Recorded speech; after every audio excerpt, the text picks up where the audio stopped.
ተዋህዶ መሸሸጊያዬ ኦርቶዶክስ መጠለያዬ ሰላምሽ ከፍ ይበልልኝ እናቴ ሁሌም ኖሪልኝ ሰላምሽ ከፍ ይበልልኝ እናቴ ሁሌም። በስመ አብ ወወልድ ወመንፈስ ቅዱስ አሐዱ አምላክ አሜን። ሰላም ተወዳጆች እንደምን አላችሁ? እኔ የፍጥረት ሁሉ ባለቤት እግዚአብሔር ይመስገን በጣም ደህና ነኝ። ተወዳጆች እንግዲህ ዛሬም ወሳኝ ሀሳቦችን ይዤላችሁ መጥቻለሁ። ከሁሉ በፊት ግን ትላንትና በጫንኩት የዩቲዩብ ቻናል ላይ ስለ መርካቶ አድማና አመፅ የመርካቶ ነጋዴዎች ተቃውሞን በተመለከተ ቪዲዮውን አላያያዝኩላችሁም ነበርና ከዚህ ቪዲዮ መጨረሻ ላይ ይህንን ነገር ታገኛላችሁ። ዛሬ እንግዲህ በጋዜጠኝነትና እውነትን በመናገር እየታገቱና እየታሰሩ ያሉ ትውልዶችን በተመለከተ አነሳለሁ። ከአዲስ አበባ፣ ድሬዳዋ መሰለ ቦታዎችን ሶማሊያን ጭምር እነካካለሁ። ተወዳጆች እንግዲህ በግልጽ አማርኛ ከዚህ በፊት እንግዲህ ምንም በሀሳብ ልዕልና ባንስማማ አቶ ተክለ ሃይማኖት ወይም ጋዜጠኛ ተክለ ሃይማኖት እንደታሰረ ሰምተናል። የተሰማነውም ትላንትና ምሽት ላይ አቶ አበባየሁ ደሜ ወይም ጅጅግሳ የሚባል ሰው ከሱ ጋር ባደረገው ኢንተርቪው ላይ ኢንተርቪውን ካደረገ በኋላ ያው እንደምታውቁት ቪዲዮውን በአንድ ቀን ውስጥ ወዲያውኑ አውቶማቲካሊ እንዲያወርድ ተገዶ እንዳወረደ ታውቃላችሁ። ትላንትና አቶ ጅጅግሳ ማምሻውን ደውሎልኝ እኔ እና አቶ ውብሸት ይመስለኛል የፖሊስ ሚዲያ ይመስለኛል እዛ ሄጄ ይቅርታ ጠየኩኝ። ይሁንና ግን ተክለ ሃይማኖትን አስረውታል የሚል ነገር ከራሱ ከአቶ ጅጅግሳ ነው የሰማሁት። እንግዲህ አቶ ጅጅግሳ ታውቃላችሁ እኔም ጋር መጥቶ ሲዘትብኝ የተለያየ ነገር ሲፎክር አይታችኋል። እኔም በግልጽ አማርኛ ምንም በዘረኝነት ነቀርሳ የተነደፈ ክፉ ትውልድም ቢሆን እኔ ግን እየተናገርኩ ያለሁት አንድና አንድ ነገር ነው። መለዮ ይከበር። ማንም ባለጌ ያልታገለበትን መለዮ አይልበስ ነው። እንግዲህ እሱ ምንድን ነው እያለ ያለው? እኔም በ83 ዓመተ ምህረት ቦርድ ነበር። በቦርድ ተባረሪ የኢህአዴግ የደርግ ሰራዊት ነበርኩኝ የሚልና ይሁንና ልብሱን ይዤ ወጥቼ ነው ማጠቢያ አጥቼ ውሃ መሰል ነገሮች ነው እንግዲህ ሲያወራልኝ የነበረው። ለማንኛውም የምታዩት ወንድማችን አቶ ተክለ ሃይማኖት ፍቱት መልእክታችን ነው። ተወዳጆች እንግዲህ በትንሿ ቻናልም ላይ መንፈሳዊ ነገር እያገበያየናችሁ ነው። እውነት እያላችሁ ከዚህ በኋላም እንግዲህ በአንዳንድ ጳጳሳት ዙሪያ ያነሳናቸውን እንዲሁም ደግሞ የሰለሙ እዚህ ግራ የገባቸው አንዳንድ ሰዎች የሚናገሩትን አያይዘን በትንሿ ቻናልም ላይ እች በምትመለከቷት ላይ አስቀምጠንላችኋል እና ሁለቱንም መርሃ ግብሮች ፎሎ እንድታደርጉ ሰብስክራይብ እንድታደርጉ ያደራ መልእክቴ ነው። ወደ ሁለተኛው ነገር ስመጣ እንግዲህ ያው እንደምታውቁት በዚህ በሶሻል ሚዲያ ላይ በጣም ልብ ከሚሰብረው ዋና ነገር ደግሞ እንግዲህ እውነት ብላችሁ ስትናገሩ ትታገታላችሁ፣ ትታሰራላችሁ ምናምን። እንግዲህ ቀሲስ መዝገቡ አባታችን እንደምታዩቸው ትላንትና ቀጠሮ ነበራቸው። በ8 ልጆቻቸውም ከአውሮፓ መጥተው እንግዲህ አባታቸውን ጉዳይ እየተከታተሉ ነበረ። እንደገና መንግስት እንግልቱን አደርሶባቸው እንግልቱም እንደቀጠለ ሆኖ አባታችን እንደገና ለ16 ተቀጥረዋል። እውነትን የሚያወሩ ሰዎች ወደ ከርቸሌ የተጣሉ ነው። ቀጥዬ የዶክተር ሀብታሙና የኮኪንም ጉዳይ እመጣበታለሁ። ስለዚህ ቀሲስ ዶክተር መዝገቡ አሁንም ለ16 ተቀጥረዋል። እንግዲህ ልብ የሚሰብረው ነገር ምንም ያደረጉት ነገር አይደለም። አትግደሉን የሚል ጽኑ አቋምን ነው የተናገሩት። ይህ በእንዲህ እንዳለ እንግዲህ እውነተኞቹ እውነት ተናጋሪዎቹ እየታሰሩ እና አቶ ኢብራሂም አርሲን እያመሱ ከአሸባሪ ጋር እነሱም እያሸበሩ ያሉ አካላት ደግሞ በአደባባይ በአፈጻጸም አንደኛ ተብለው ሲሸለሙ በግልጽ እናያለን። እንስማ። በአርሲ ሰበር መረጃ ተሰምቷል። የአርሲ ዞን የተሻለ አፈጻጸም በማሳየት በሚል ተሸለመ።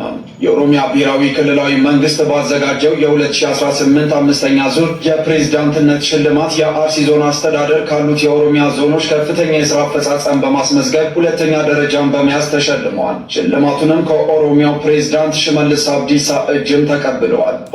እንግዲህ በጣም ልብ የሚሰብረው አቶ ኢብራሂም አርሲን ማስተዳደር የቻሉት ነገር ምንድን ነው? ያው ከሸኔ ጋም ራሱም ከአክራሪ እስልምና ጋም ራሳቸውም አሸባሪ ሆነው የሚሸለሙት ኦርቶዶክስ ተዋህዶን በመግደል ነው። ኦርቶዶክስ ተዋህዶን ቤተክርስቲያንን በማቃጠል ነው።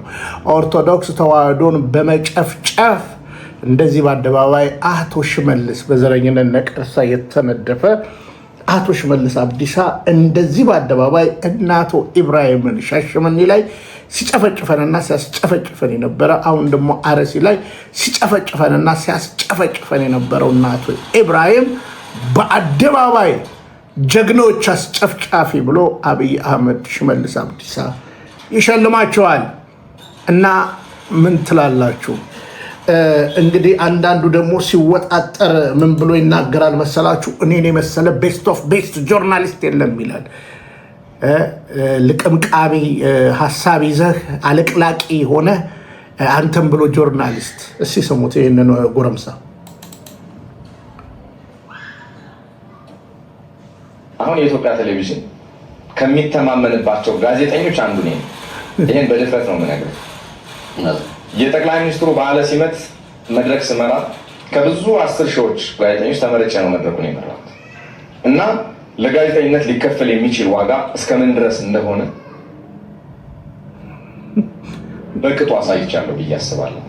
ጠቅላይ ሚኒስትሩ ይህን እድል ሰጥተውኝ በዓለ ሲመታቸውን ስመራ በዓለም አደባባይ ፊት ትልቅ ነገር እንደሰራው ብዙ የማህበራዊ ሚዲያ ጸሐፊዎች፣ አንቂዎች ስለኔ ሲጽፉ አየሁኝ። አልተኮራረሁበትም። እንግዲህ አንተ ለእኔ ጋዜጠኛ ሳትሆን ጋሬጣ ነህ። ጋሬጣ አንተም ብሎ ደግሞ ጋዜጠኛ አለቅላቂ እና አሁን አንተ ጋዜጠኛ ነኝ ብለህ በሙሉ ልብህ እንደው በድፍረትስ ትናገራለህ? የማይሆን ነገር እንደሆነ ለመናገር ከ10 ሺዎች ተመርጬ ምናምን እስኪ ስለ አርሲ ጻፍ አንድ ነገር እና ይኸውላችሁ፣ ይሄ ነው ህዝባችን፣ ይሄ ነው መንግስታችን ብቻ ሳይሆን እንደነዚህ አይነት ወንበዴዎች ናቸው የሚያዘናጉን። እንደነዚህ አይነት አስመሳይ አጭበርባሪዎች ናቸው የሚያዘናጉን። ታሪክ እንዳይረሳቸው ነው የምሰራባቸው። ታሪክ እንዳይረሳ እንደ ጀግና እኔ ቤስት ኦፍ ቤስት ጋዜጠኛ ነኝ ይላል። ይሄ ደፋር የጋዜጠኛ ሞራል የጋዜጠኛ ስብዕና የሌለ እስኪ ጀግና ከሆንክ ስለ አርሲ ዘግብ እና የሚያሳፍርክ የሚያስቅህ የእንደነዚህ አይነት ሰዎች ነው። እኔ አንድ ነገር ልጨምርላችሁ። ብልጽግና ስቃወመው በምክንያት ነው፣ ስደግፈውም በምክንያት ነው። እኔ ሰው ጠላት የለኝም፣ ሀሳብ ነው እየተናገርኩ ያለሁት። አትጥሉኝም በመናገሬ። ከሞገታችሁ ደግሞ ሞግቱኝ። ለምሳሌ አብዲሌ እንደምታዩት አብዲሌ ላምጣላችሁ። እንግዲህ እንደምታዩት አብዲሌ ሰሞኑን እየጎበኘ ነው አዲስ አበባን። አብዲሌ እየጎበኘ ነው አዲስ አበባን፣ እየተሽከረከረ ነው አዲስ አበባን። ሪፐብሊካን ጋርድ ተመድበውለት እንዳትረሱት። ባይደዌ እኔ የታሰርኩ ጊዜ ከኔ ጀርባ ነበር የአብዲሌ የታሰረበት ክፍል ማዕከላዊ ማለት ነው፣ ጨለማ ቤት። እና ለየት የሚያደርገው አብዲሌ ታስሮበት የነበረው እስር ቤት በሩን ተነቅሏል። በጣም እንትን ብሎ ተነቃንቆ በሩ ተነቃንቆ በአደጋ ላይ ነው ያለውና ተነቅሏል። እና እየሰኩት ምናምን ነው የሚያስሯቸው፣ ከውጭ የሚቆልፉባቸው ምናምን። ምንድን ነው ሲባል የጫት ሰዓቱ ደርሶ አብዲሌ ጫት ካልገባ ብሎ አብዶ ጦዞ ነው እንደዚህ ያደረገው። የአብዲሌ ክፍል ነች ብለው ነግረውኛል።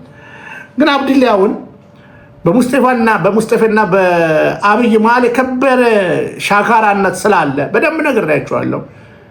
እኔ በነገራችን ላይ ሶማሊያ በዞርኩ ሶማሊያ ጠንቅቄ ነው የማውቀው። ያኛውንም ሶማሊያ በደንብ ነው የማውቀው። ይሄ በካራማራ ጦርነት የነበረው የታሪክ ውቅር የተዛባ ሀሳብ መሰል ነገሮች ተይዘው አንዳንድ ነገሮች ተፈጥረዋል እና በባህልም በእምነትም የምንመሳሰለው ከነዛ ጋር ነው። እንገነጠላለን፣ ከአብይ ጋር መቀጠል አንችልም እያሉ ነው አንዳንድ ሶማሌዎች። በአብዲሌና ደግሞ በሙስጠፌ መሃል ከባድ ሻካራ ነገር አለ። እንደምታውቁት የሙስጠፌን ወንድም አብዲሌ ነው ከሚኒባስ መኪና ላይ አውርዶ የገደለው። ይህን በቦታው የነበሩ ሰዎች ነው የነገሩኝ። እና ሙስጠፌ እንግዲህ ከሀገር ውጭ ነበረ እና አብይን ተማምኖ ነው ወደ ሀገር ውስጥ የገባው። ተማምኖ ቢመጣም መጨረሻ ላይ ግን ሙስጠፌ ያው አሁን እያያችሁት ነው እየመነመነ እየከሳ ምናምን እና አብዲሌን እንግዲህ እንደምታዩት ነው። ያው እንደምታዩት በቪዲዮ አሁን ሰሞኑን መናፈሻ እያስጎበኘው ነው። ሱፉን አልብሶት ሽክ አድርጎት ምናምን። ፖለቲካ ይኸውላችሁ ድመት ራሷን ለማኖር ልጇን ትበላለች እንደሚባለው እንደዛ ነው። አሁን በአብዲሌና በሙስጠፌ ያለውን ውጥረት ያውቀዋል። ልክ ትግራይ ላይ እንደሚያደርገው አብይ አህመድ አማራ ክልል ላይ እንደሚያደርገው ሌሎች ክልሎችም እንደሚያደርገው ብቻ ይሄ ነው። አሁን ሰሞኑን አፄ ዮሐንስን አንስቶ አይደለ ለጎጃም ሕዝብ አፄ ዮሐንስ የትግራይን የአማራ ሕዝብን ጨፍጭፈዋል የሚል እንደዚህ እና አሁን አብዲሌን ይዞት መጥቶታል። ምናልባት ብልጽግና ችግር የለበትም።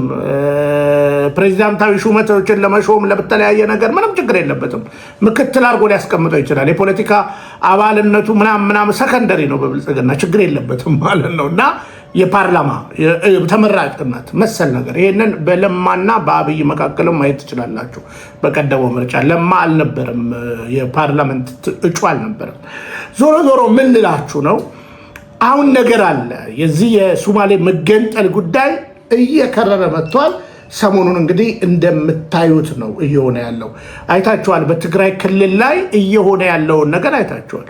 እንግዲህ ሞራሊ የዘቀጡ እንደና አብዲሌ ያሉ ሞራሊ የዘቀጡ እንደ ጌታቸው ረዳ ያሉ፣ በነገራችን ላይ የጌታቸው ረዳ የህይወት ታሪክ የነ አብይ አህመድም የህይወት ታሪክ ነው። በነገራችን ላይ የጌታቸው ረዳ ታሪክ የነ ሽመልስ አብዲሳም ታሪክ ነው። አንድ ቀን ትሰሙታላችሁ ማለት ነው። እና ለምሳሌ አሁን እቺ ሴት እንዴት እንደሆነች አናውቅም። ራሷን ገልጣ ከተናገረች በኋላ የት እንዳለች እንዴት እንደሆነች አናውቅም። እስኪ እንስማት። እኔ ልጅ ወልጃለሁ። ወልጄ በአጋጣሚ ከየሆነ ሰው ነው የወለድኩ።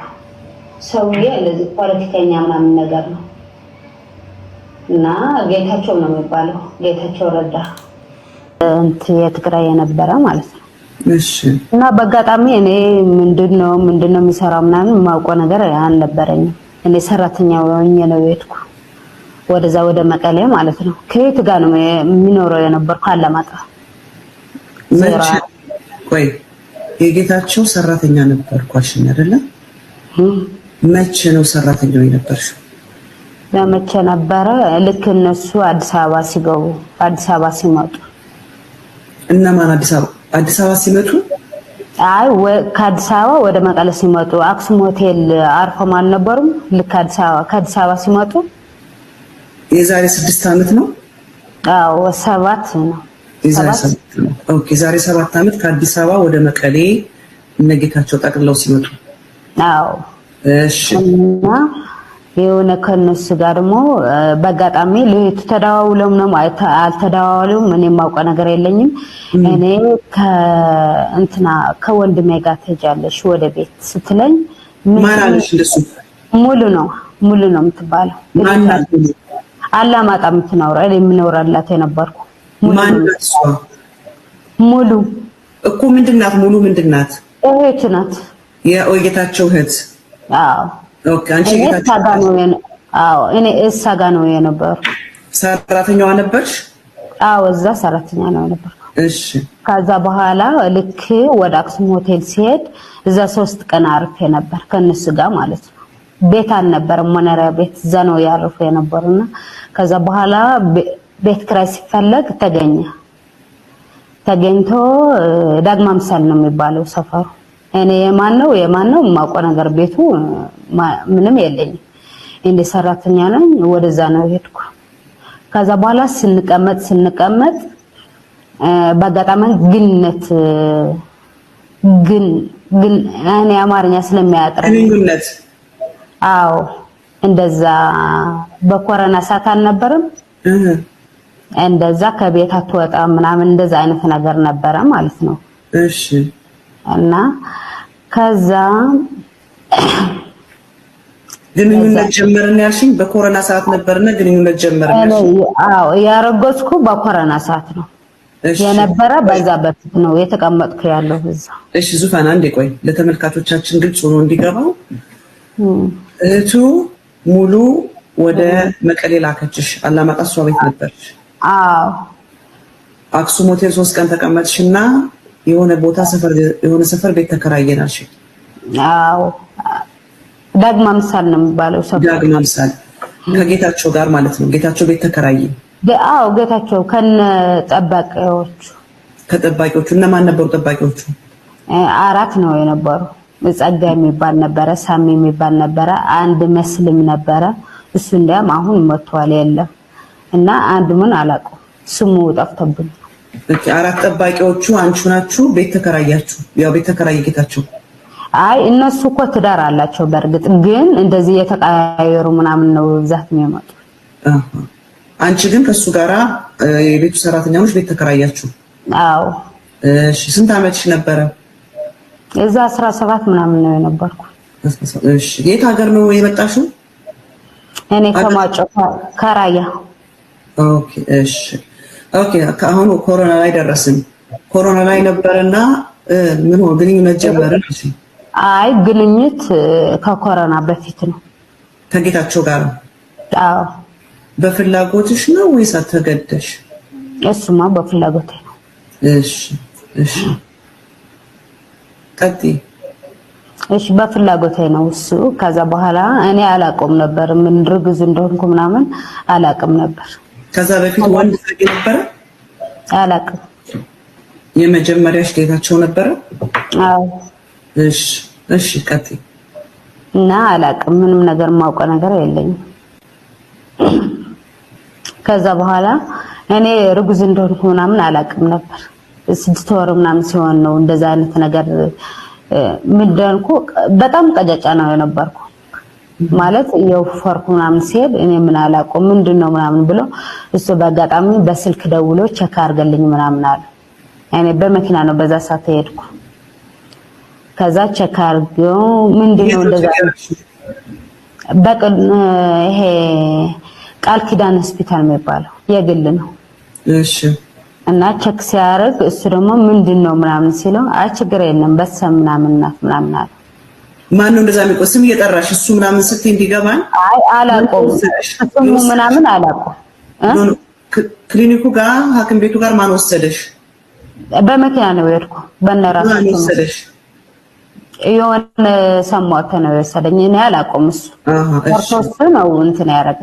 እሺ እሺ የወሰደኝ ጌታቸው አይደለም የወሰደሽ? አልነበረም እሱ። ኦኬ እሺ ቤት ነው የነበረ በዛ ሰዓት። እሺ ከዛ በኋላ እንደዛ ሲሆን እኔ ደግሞ ምንም ማውቀው ነገር የለኝም። ርጉዝ እንደሆንኩ ምን እንደሆንኩ አላውቅም። ለምን እንደሄድኩ ወደ ሕክምናው ምናምን ራሱ እንደዚህ እንደታመምኩ ምናምን ነው እንጂ እንደዚህ ርጉዝ እንደሆንኩ ውስጤ አላውቅም ነበር። ከዛ በኋላ እንደዚህ ሆነ ምናምን ቤት ሲሄድ ልክ እንደዚህ ሆነዋል። እኔ እንደዛ አይነት ልጅ እንደዚህ እንደሌላ ሰው ወዲዬ ይቅርታ እንዲገባን ክሊኒኩ ጋር የወሰደሽ ሰው ማን እንደሆነ አታውቂም? አላውቀውም። በመኪና በራሳቸው መኪና ኦ ሹፌር ነው የወሰደሽ? መኪና ነው። አይ ሹፌር አይደለም። ሹፌርማ ነጸጋይ ነው የነበረው። በዛ ሰዓት ሌላ ሰው ነው የነበረ። እኔ አላውቀውም። ወሰደሽ? ኦኬ አዎ ጥቁር ነው የሆነ እንከር አይደለም። ሹፌርማ ነጸጋይ ነው የነበረው። በዛ ሰዓት ሌላ ሰው ነው የነበረ። እኔ አላውቀውም። ወሰደሽ? ኦኬ አዎ ጥቁር ነው የሆነ እንትን እንዲያ መኪናው እንደዚህ ቀይ ነገር ምናምን ነው እና ቴድሎ ምናምን ነው የሚባለው ሹፌር የወሰደሽ ሰውዬ። አዎ እሺ ሌላ ሰው እንደዚህ ጓደኛ ናቸው ከጌታቸው ጋር ማለት ነው። እና እሱ ነው የወሰደኝ። ከዛ በኋላ እሱ ደግሞ ደውሎ ምንድነው ምናምን ሲለው እንደዛ አይነት ነገር ተፈጥሮ ነው ምናምን አለ። አዎ ምንድነው እንደዛ አይነት ማለት ነው? ርጉዝ እንደሆንኩ። እሺ ከዛ በኋላ ነው ምናምን ብሎ ለኔ ደግሞ ቁጭ በል ቤት ልክ ሲሄድ ቁጭ በል አለ። ጌታቸው። እሺ ቁጭ በልና የሆነ አወራሻለሁ። ምንድነው ስለው አንቺ ርጉዝ ነሽ፣ እኔና አንቺ ወድደሽ ነው፣ እኔ ደግሞ ወድጄ ነው እንደዛ ያረኩ። እንደሌላ ሰባለጌ ቢሆን ኖሮ ይሄ እርግዝናው እንትን አድርጎ ነበር በብር። ግን አንቺ ህፃን ስለሆንሽ እንዳይትጎጂ ምናምን አለ። እሺ ብዮ እኔ ሁሉ ነገር አማልልሻለሁ፣ ልጁ ግን እኔ ትዳር ምናምን አላርግም፣ ለማንም ስምን አላርግም አለ። አላርግም ትዳር ምን አላርግልሽም፣ ግን የፈለግሽ ብርና ልጄ ያግዘዋለሁ፣ አንቺ ብቻ በሰላም ወለጅ ምናምን አለኝ። አንቺ ግን እዚህ ማንም ታዲያ ለአባቴ ምን ልወለው አልኩት። ከዛ በኋላ ይሄ እኔና አንቺ ብቻ ነው እና የማውቀው ነገር የለም። በኋላ አንድ ነገር ይሄ ትንፍስ ብለሽ ብታወሪ የማውቀው ነገር የለኝም ነው ብለዋል። ከዛ በኋላ እሺ አልኩ። የተቀመጥኩ እዛ በአጋጣሚ ወጣው። እኔ የት ወጣሽ? እነሱ መቼ እየተቀመጥኩ ያለው ለብቻው ቤት ነበረ እዛ ማለት ነው። እዛ የምኖረው እሱ ቤት ሆኖ ኖርማል እንደዚህ ጦርነት ምናምን አልነበረ። ጀመር ሳይብል እሱ ወጥቶ ነበር ከቤት። በረሃ ገባ? አይ በረሃ አይደለም፣ ገና ከእንትኑ በፊት ገና እንደዚህ አልተጀመረም ነበር፣ እንደዚህ እግርግሩ ምናምን ማለት ነው። ሊጀመር ሳይል 2 ሳምንት ምናምን ሲቀረው ከቤት ወጥቶ ነበር አልነበረም። እኔ እዛ ነበርኩ። ከዛ በኋላ በዛ ሲወጣ ግን ልክ እነሱ ሲወጣ እኔ መቀለ ላይ አይደር ላይ ነው የወለድኩ። ቆይ እሱ ሲወጣ አንቺ ልጅ ታዲያ እሱ ከቤት እዛ ቤት ነው የነበርኩ እኔ። እሺ ብቻሽን? አዎ እዛ ቤት ነው የነበርኩ። እነሱማ ሄደዋል፣ በዛ እንትን ስለነበረ ሄደዋል። ከዛ በኋላ ሲሄዱ እኔ ደግሞ በአጋጣሚ እንትን አይመጣ ይሄ መውለጃ ሰዓቴ ማለት ነው መጣ። አዎ ህዳር 19 ነው የነበረ በገብርኤል ቀን ነው የወለድኩኝ፣ ማታው ማለት ነው። እንደዚህ መቀለ የተደበደበ ያለው እና በአጋጣሚ ይሄ አምቡላንስ ምናምን ነው የለም ወደ እንትን የሚመጡ ወደ አይደር ምናምን የሚመጡ ከእንደዚህ የተፈላለዩ ይሄ ምንድነው የሚባለው ኦፕሬሽን ለማድረግ ምናምን አይደር ነው የምታርጊ እና ለዛ የሚመጡ አምቡላንስ የለም ከክፍለ ሀገር። በአጋጣሚ በጦርነት የተጎዱ ማለት ነው። በአጋጣሚ ይዘው የሚመጡ አምቡላንስ ከገጠር አሉ። እንደዚህ ከራያ የሚመጣለ ከዛ ማለት ነው ሰው ይዘው የሚመጣልና ለዛ ነው። ከዛ በኋላ የሆነች ዶክተር አለች፣ ሁሉ ዶክተር ወጥቷል በዛ ሰዓት አይደር ማለት ነው። አንድ የለም እንደዚህ ትንሽ ሰው ነው የነበረ በዛ ሰዓት የተደበደበ ነው የነበረ መቀለ ላይ ማለት ነው፣ ድብደባ ስለነበረ። ከዛ በኋላ ሰው ፈርቶ ወጥቷል። በአጋጣሚ አንድ ነርስ ነበረችና አንተ ወዴት ነህ ስትለው ወደ ማጨበል አንድ አራሳለችና ይዘሃት ሂድ እዚህ ይሄ ወደ ራያ ምናምን ነው የምትሄደው ምናምን አለች። እሺ በምን አወቀች የራያ ሰው መሆንሽን? እኔ ነገርኳት። ወዴት ነው የምትሄጂ አለችኝ። መሄጃ የለኝም አልኳት። ወደ ምትሄጂ ቦታ ምንም ጭራሽ የለሽም? አዎ። የት ነው ቤትሽ? ወደ ራያ ወደ ማጨው ነው የምሄደው አልኳት። ከዛ በኋላ እንደዛ ከሆነ መኪና ልጠይቅልሽና ይዘሽ ሄድ፣ ድንገት ሆኖ እንደወለድኩ ምናምን ማለት ነው። በጣም ጎርማት ማለት ነው። ከዛ በኋላ ልክ እንደዚህ ወልጄ ምናምን ነው ሁሉ ፕሮሰስ የመጣ የነሱ ደግሞ። ከዛ ሲወልድ ወልጄ 8 ወር ነው ምናምን ልክ ከበረሃ ተመልሰው ወደ መቀሌ ሄድኩ እኔ ልጁ አዝሌ ማለት ነው። አዝሌ ሲሄድ በአጋጣሚ ይሄ ቢሮው በአክሱም ሆቴል ትንሽ ታች ብለሽ ነው ቢሮው የሱ እና አቅፌ ነው የነበርኩ ልጁ ማለት ነው የኔ ልጅ። ከዛ በኋላ መግባት አትችልም ለምን ፈልገሽ ነው ምናምን አሉኝ። ሌሎች ናቸው። በምን አወቅሽ ቢሮ እዛ መሆኑን በምን አወቅሽ? ጠይቄ ነው የሄድኩ። ከዛ በኋላ ለምንድን ነው የፈለግሽው ምናምን ምን ፈልገሽ ነው ምንድን ነው የፈለግሽ ለኛ ንገርን ምናምን አሉ። አይደና እነማን ነው? እነዚህ ጥበቃችሁ ለኔ አያውቁኝ አዲሶች ናቸው፣ ብዙ ናቸው፣ ህፃናት ናቸው ደግሞ።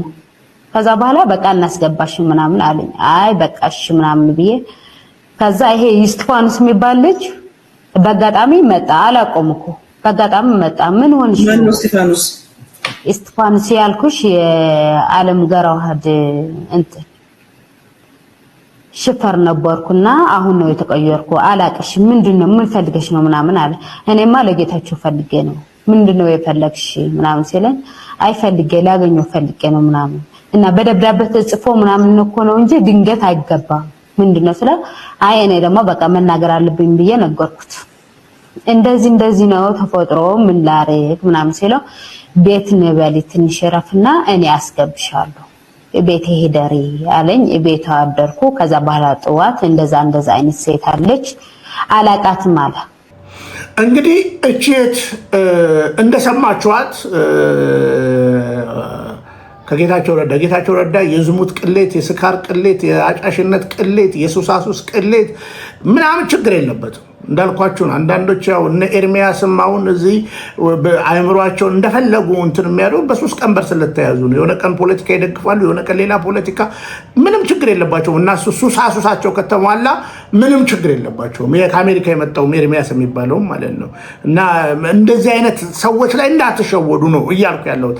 እንግዲህ አሁን እቺ ሴት የእንዲች አይነት ሴት ቅሌት ብዙዎቹ ጋር በግልጽ አማርኛ ማለት ነው። እና እነ ጌታቸው ዛሬ አዲስ አበባ ላይ ገብተው ከነ አብይ አህመድ ጋር ትላንትና 1.7 የትግራይ ህዝብን አስጨፍጭፏል።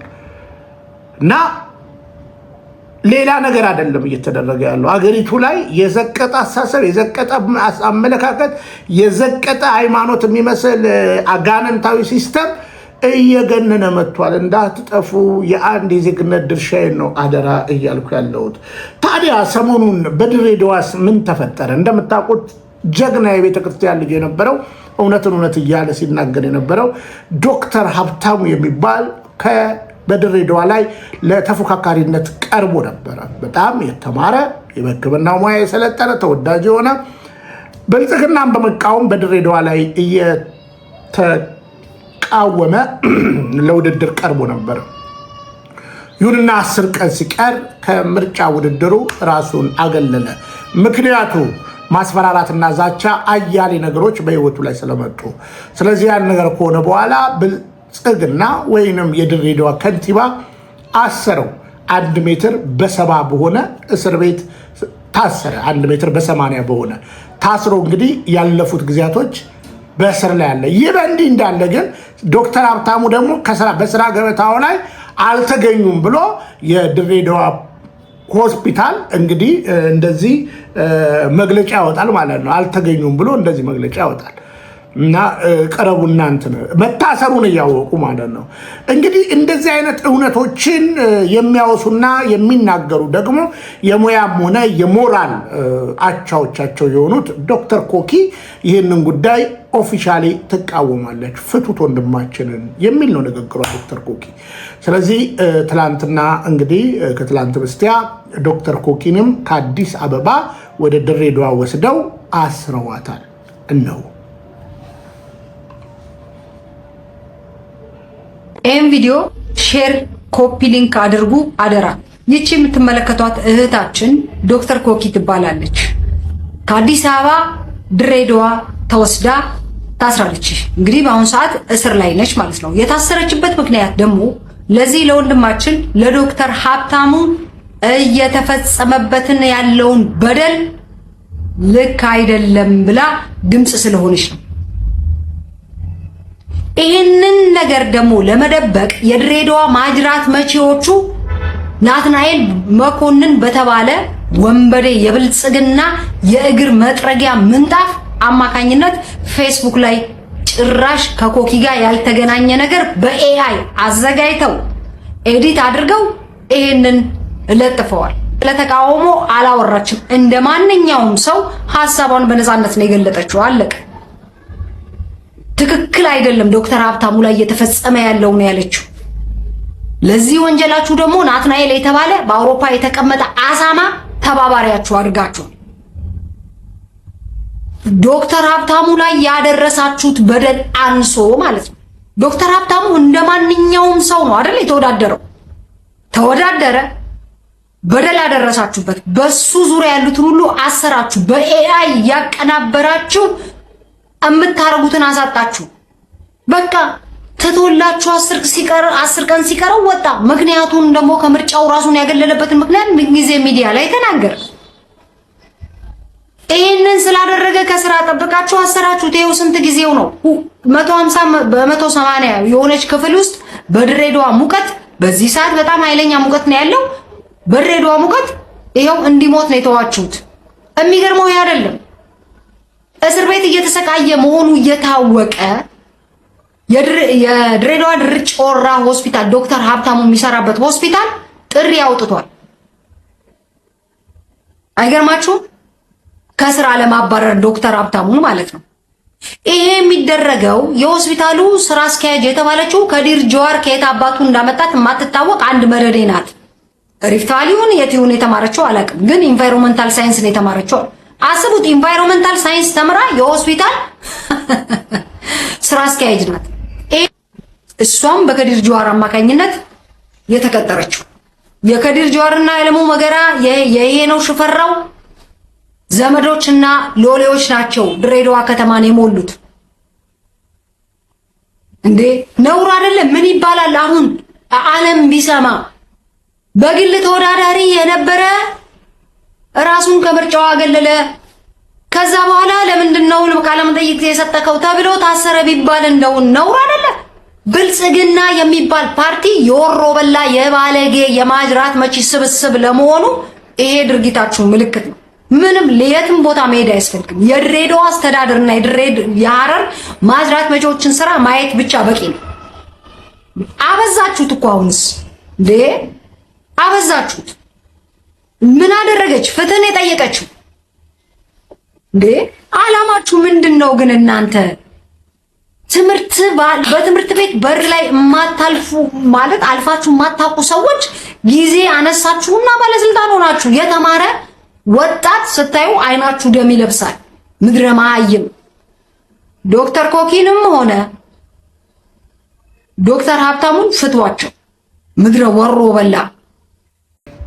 እንግዲህ እንደተመለከታችሁት ነው። እህታችን ስላቀበልሽን መረጃ ከልብ እናመሰግናለን።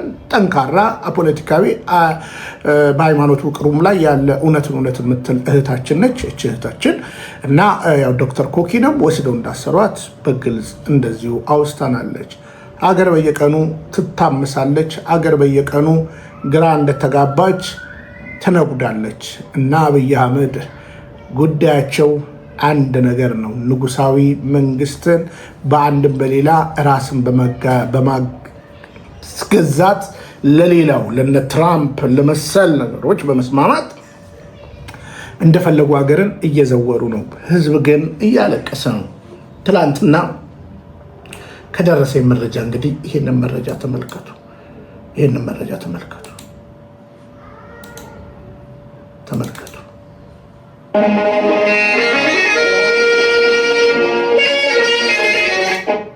እንግዲህ ይሄ መኪና ለፍቶ የገዛው 6 ዓመት ሙሉ ለፍቶ የገዛው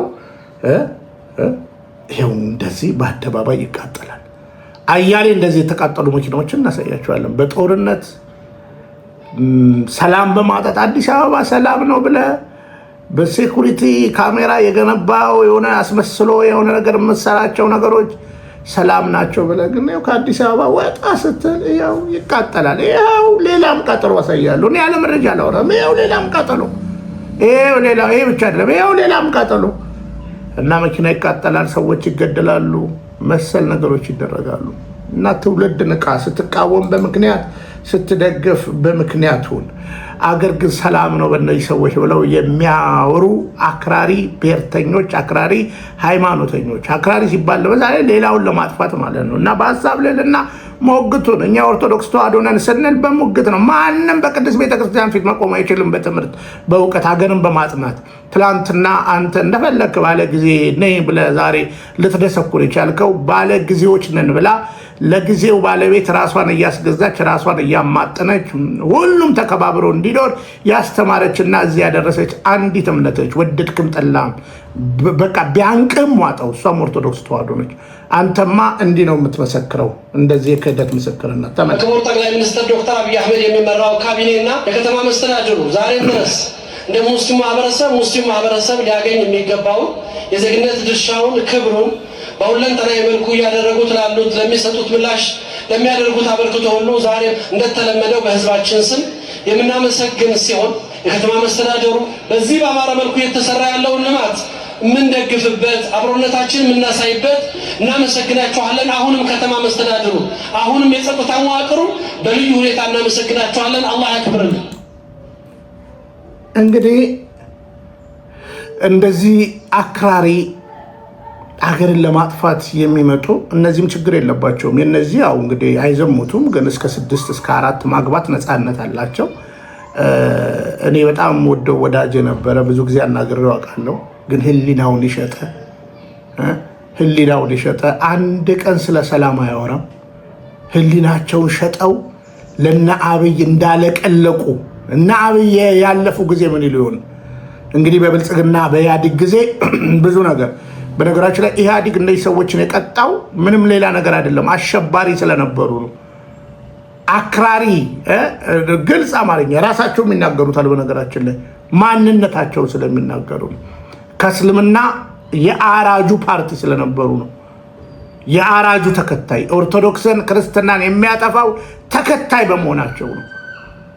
እና እኛን ደግ ሙስሊም አባትን አስወግደው ኦነግም አይደለም በኦነግ ስም የሚነግድ አንድ ፖለቲከኛ ሼክ አመተው አስቀምጠው የእሳቸው ምክትል ሆነው የነ አብይ አማካሪ ሆኖ ይኸው እያስገደለን ያለው ለታሪክ ይቀመጥ። አንዱ ኡስታዝ አቡበከር ነው።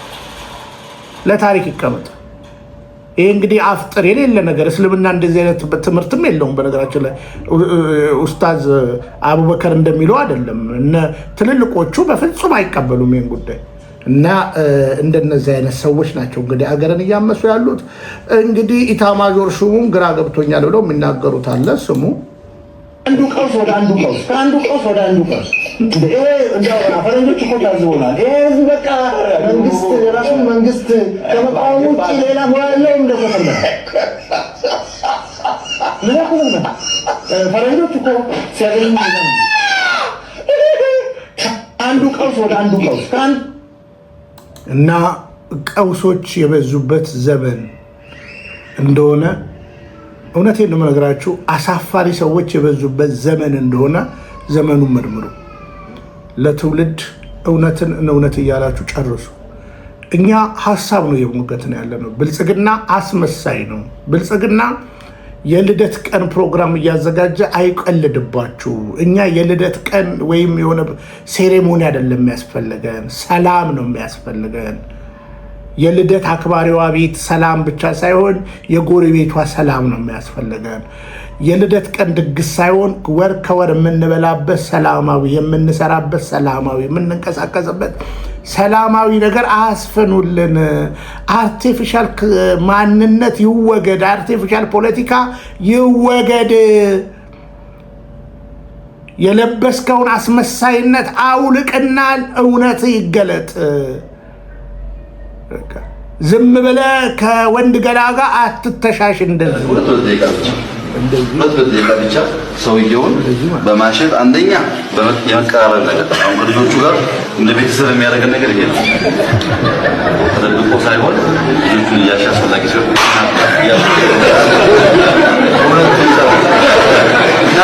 ይሄን ነው እየመከርን ያለ ነው። በስተመጨረሻ የመርካቶን ጉዳይ እነሆ ብያለሁ። አዲስ አበባ ሚዲያ ምክር ቤት የተሰጠ አስቸኳይ መግለጫ አገዛዙ በመርካቶ ነጋዴዎችን ለማፈናቀልና የከተማዋን ነዋሪዎች ወደ ዳር ለመግፋት የጀመረውን ዘመቻ በጥብቅ እናወግዛለን። ሐምሌ 7 ቀን 2018 ዓ.ም ኦህዴድ መራሹ የብልጽግና አገዛዝ የአዲስ አበባ ከተማን የህዝብ ስብጥር ወይንም ዴሞግራፊ ለመለወጥ የከተማዋን ታሪካዊ መጠሪያ ስሞችን ለመቀየርና መጠነ ሰፊ ታሪካዊ ቅርሶችን ለማፍረስ ሁለንተናዊ ዘመቻ መክፈቱ ይታወቃል። አገዛዙ ከሳምንት በፊት በታሪካዊ ቅርስነት በተመዘገበው በፒያሳ አራዳ ውስጥ የሚገኘውን ታዋቂውን ሲኒማ አምፒርን ጨምሮ የአካባቢው መለያ የሆኑትን ሸዋ ሆቴልና ዳርማርን ጨለማን ተገን አድርጎ በውድቅት ሌሊት እንዳፈረሰው ሁሉ አሁን ደግሞ በመርካቶ ጣና ገበያ ፊት ለፊት ያሉትንና ከ200 በላይ የሚሆኑትን የንግድ ሱቆችን ያላንዳች ካሳና ምትክ ለማፍረስ ለባለ ሱቆቹ የ20 ቀናት ጊዜ ብቻ እንደሰጠ ማረጋገጥ ችለናል።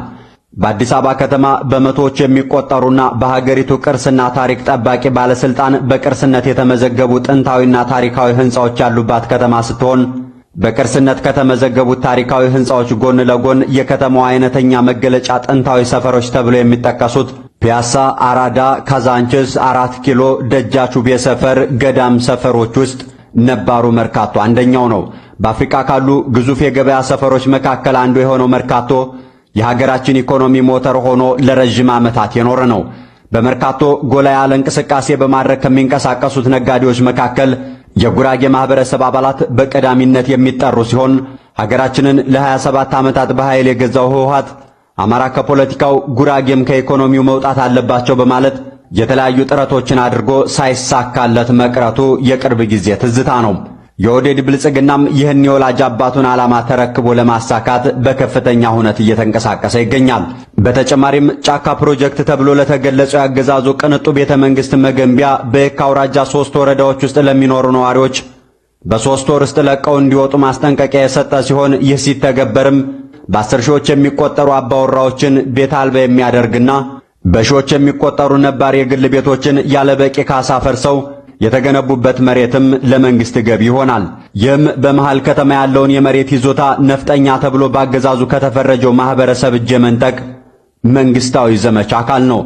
የከተሞች ማደግ መታደስና መዘመን በዓለም ላይ ያሉ ከተሞች ሁሉ እድገት ታሪክ አካል እንደመሆኑ መጠን ከተማችን አዲስ አበባም ፍትሃዊ በሆነ ሁኔታ የእድሳትና የግንባታ ሂደቶችን ብታስተናግድ መላው የአዲስ አበባ ከተማ ነዋሪ ብቻም ሳይሆን መላው የኢትዮጵያ ሕዝብ የሚደግፈው የተቀደሰ ተግባር ቢሆንም አዲስ አበባውን እትብቱ ከተቀበረበት ከተማው ሰፈሩና ከድፍን አዲስ አበባ ሙሉ በሙሉ አፈናቅሎና አባሮ ከተማዋን ለባለጊዜዎቹና ለአረብ ባለሀብቶች ለመቸብቸብ መታቀዱ እጅግ አደገኛ የሆነ ጸረ አዲስ አበባ ዘመቻ ነው።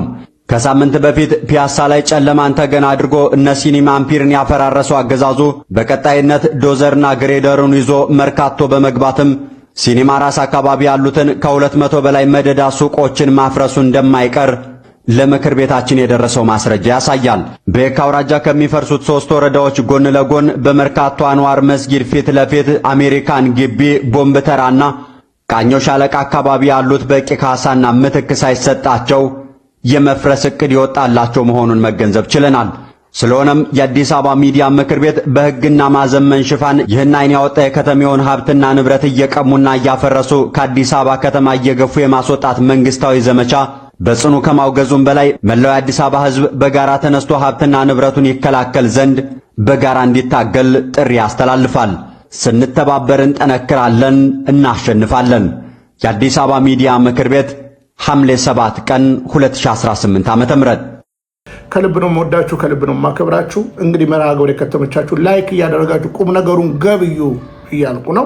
በኋላ እንግዲህ ከቻልኩ ከዚህ በኋላ ደግሞ አቶ ግርማ የሚባል የአዲስ አበባ ምክር ቤት ሳይመረጥ ተገብቶ ለናዳነች የሚያለቀልቅና አቶ ኤርሚያስ የሚባል አንድ ጋዜጠኛ የሚያለቀለቁትን አያይዤ እመጣላችኋለሁ።